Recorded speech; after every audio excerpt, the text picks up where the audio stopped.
The youth of India is vital and plays a crucial role in the growth and development of the society.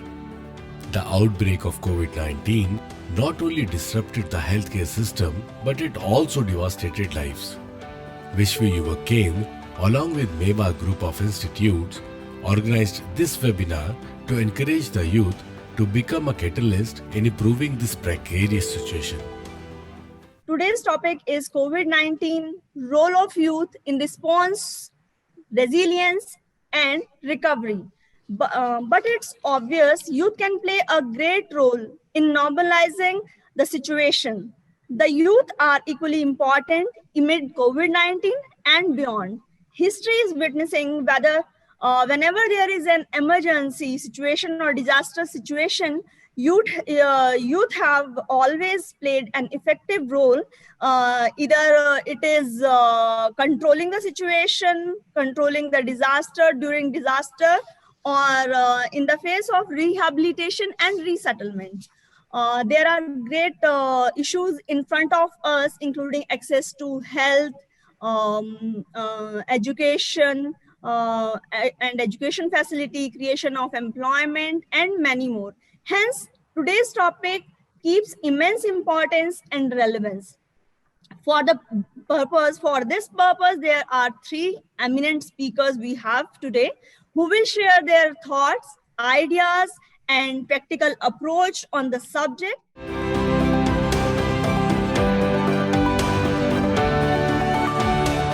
Since the title given to me is concerned with education, a sector with which I've been associated for more than 52 plus 5, 57 and a half years, 5 years as a student, BSc honors and MSc, and then teaching and research in one of the premier colleges of India. What an opportunity with the new education policy 2020. I'm not going to speak on the new education policy. Much has been written, much has been discussed in newspapers and media. But I want to bullet a few points. 10 universities, educational institutions of higher learning have been selected as centers of excellence. They have been very generously funded. At least one problem of funding is taken care of. Hopefully, these centers will produce great knowledge once again in India.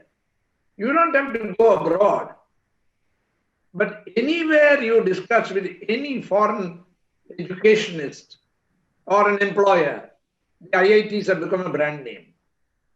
The CV is not required almost for such a candidate. A well-funded new brand of institutions are the so-called ICERs, Science Education Research Institutes. Government of India has, among other programs, instituted what is called DST Inspire Scholarships for students who have scored well in the school examinations for them to continue in science. Kishore Vaigyanik Protsahan Yojana. I'm a scientist, so there will be a lot of talk from my side about science this morning. But I hope I will also include simultaneously a word that we have to go beyond. Recently we heard that 500 plus Indian scientists have been nominated or named in top 2% scientists of the world. Hasn't India put the Chandrayaan and worked on the Mangalayan? Aren't we in the forefront in space research? These are our success stories from my viewpoint, which indicate that the future of India is indeed great. I would like to go back to one point that I made and emphasize in the last phase of my talk. That is, can we make our institutions capable of teaching, training students in different skills, not only in the educational, digital educational area, which has been given great emphasis by the current government, and rightly so, because, yeah, 1 minute, a very important part is to be played by the teachers. How do you train teachers? Or do the teachers get left behind? In fact, in most offices, you may notice, very often the senior people in the office are not so comfortable with modern gadgets, including the potential of their, shall we say, the high generation mobile phones or their laptops. So invariably an assistant has to come in and help. This should not be the case in the educational institutions. You can't be depending on the growth of this sector based on contributions only from the young people.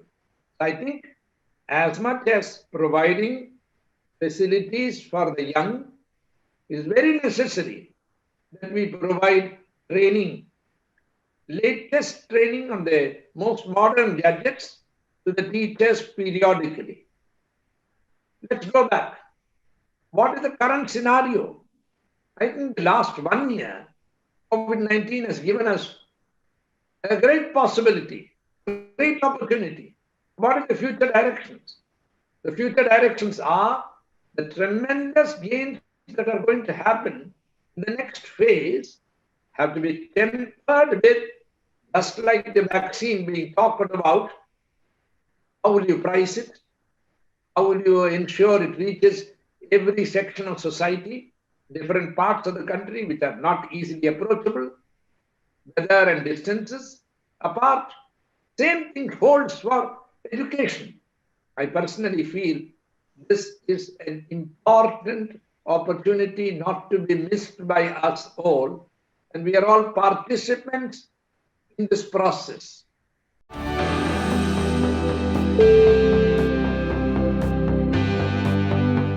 So what is this virus?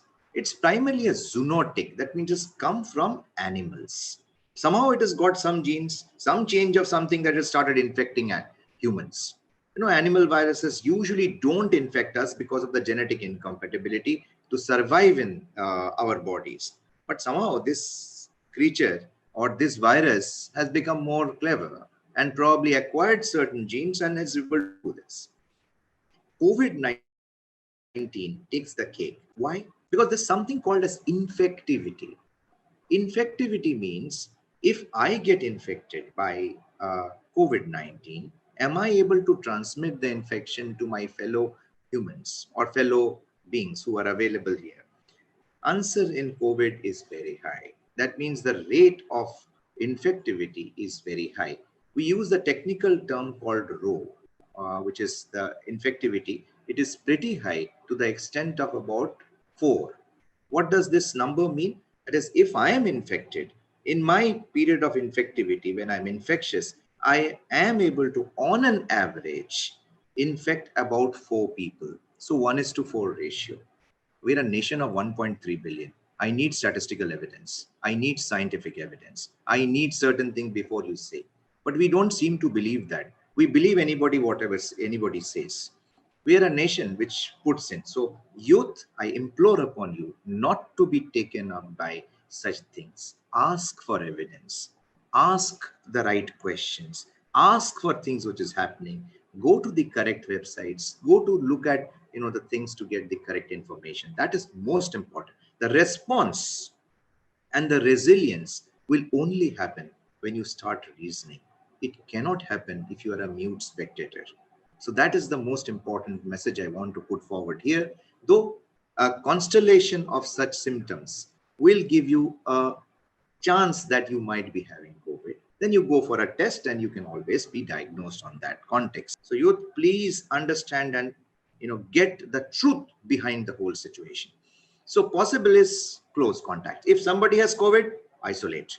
That's the best thing we know with any respiratory infection. It will help you to protect from TB. It will help you to protect from influenza. It will definitely help you to protect from COVID. Incubation period is speculated up to 14 days. So we currently say it is up to 14 days, though we have a range from 9 days to 22 days as of now. And as of now, we have 4 candidate vaccines, which are just round the corner, we can say. And this is WHO's reality check fact sheet. If I just go, 48 candidate vaccines are available in the clinical trials. Each one is trying their best. Whoever comes to the market can make the maximum money, and also, serve the people, and they will have a lot of pride. So the humanity is really putting every ounce of its energy. All the good brains, all the good people are putting day in, day out, 24/7 efforts in this to get the vaccine. I'm sure within a short period you will get a vaccine. But here is where you must, the youth comes in the treatment. If you have anybody in the society, if you have anybody around you who are probably getting COVID or have COVID, please help them out. Try. How do you help? They are isolated. They're probably quarantined, at home quarantined or something. Please provide the necessary, as a youth, you should be able to support them if they're old people or not able to come out, or even your own, colleagues who are there, the same youth. Provide them with the food, provide them with the mental support. Please understand, staying at home and suddenly getting the disease also has severe mental trauma and other things, which we cannot take care unless and until somebody comes in. You speak to them. Speaking on phone is not going to get you COVID. Definitely not. Please note, it affects everybody. Why we are worried about the older folks is because of the sequelae or the severity of the disease. Otherwise, nothing. Everybody is equally susceptible. This has no resistance. Let me tell you, this has no resistance. And in the same lines, let me also clear another myth which is there, that if I get COVID now, I will not get a COVID another. See, the resistance is short-lived. It's not very long-lived. So you can get multiple COVIDs. We've had plenty of cases in the healthcare workers, which we know. Some of them got it initial days, and after about third, because the virus is also mutating. So really difficult to predict that it's the same virus which is causing this thing or another mutated variety, a little bit of, ACTG mutation which has happened. So it causes some level of reinfectivity also in this.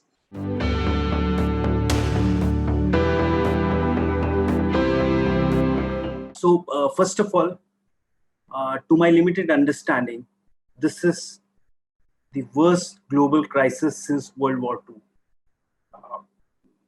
Maybe we have not experienced this kind of a global crisis. And when it's a global crisis, you have huge challenges. And it's important to know and understand the scale of challenge that we are into right now. And I'll talk only from an employment perspective, because I think that's a topic which is given to me. I think it has wiped out, on an average, 6.7 to 7% of working hours globally every quarter in last 2-3 quarters. That's equivalent to 195 million full-time workers globally. Worldwide, 2 billion people working in informal sectors, and mostly these are from the emerging economies like India. They are particularly at a big risk. More than 4 out of 5 people, that is around 81% of the global workforce, and that translates to approximately 3.3 billion people, are affected either partially or fully in some kind of a way because of this COVID-19. So we are not into a simple situation right now. We are into a very, very, very, very challenging situation.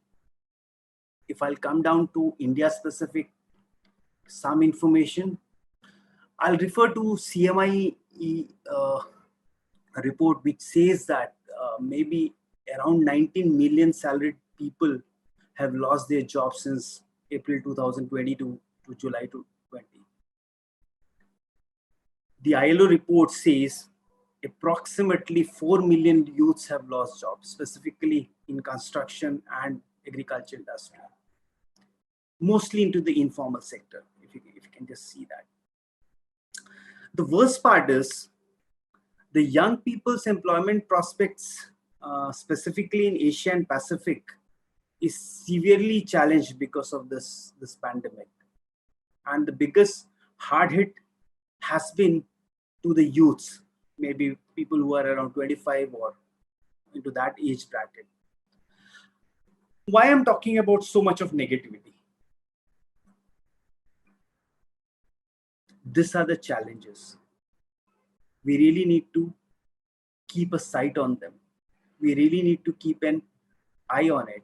We really need to understand this is what it is, and this is a situation where we are into right now, and we have to come out of this. From a youth perspective, you have to continuously be aware that the world is moving more towards a gig economy, and remote workers are catalyzing the work for future. That's a fact that has come to our table now. We have been speaking about it for 10 years. We have been knowing this fact, but it has come to us in last 1 year. Gig economy is here to stay. The remote work and maybe temporary work is here to stay, and it's going to be part of our life. From an organization perspective, I think the complete focus will shift towards soft skills and mental health. I think it's very important that all of youth learn how do they really communicate and collaborate in new normal. This is a difficult phase. As I said, this is the most difficult stage for mankind after World War II. So you'll have to remain engaged and productive. Maybe it's a time that you dig a few things, but remain engaged. Learn new things. Even if it's a cost of money, but if you get an opportunity, skill yourself. Be ready for the future. Don't get demotivated and get into a shelf where you can't come out. You have to continuously remain engaged, continuously make your skills, continuously keep on working so that you are ready when time comes. I would like to thank all the eminent speakers for enlightening us with their wisdom words. And I would also like to thank Vishwa Yuvak Kendra for giving us this opportunity to be a part of this webinar. Education, health, and employment. These are the main ends which are majorly hit by this COVID-19. And by listening to you all was actually like a blessing. And Mewar Group of Institution has always been a part of Vishwa Yuvak Kendra's most of the events. And we look forward for more such events.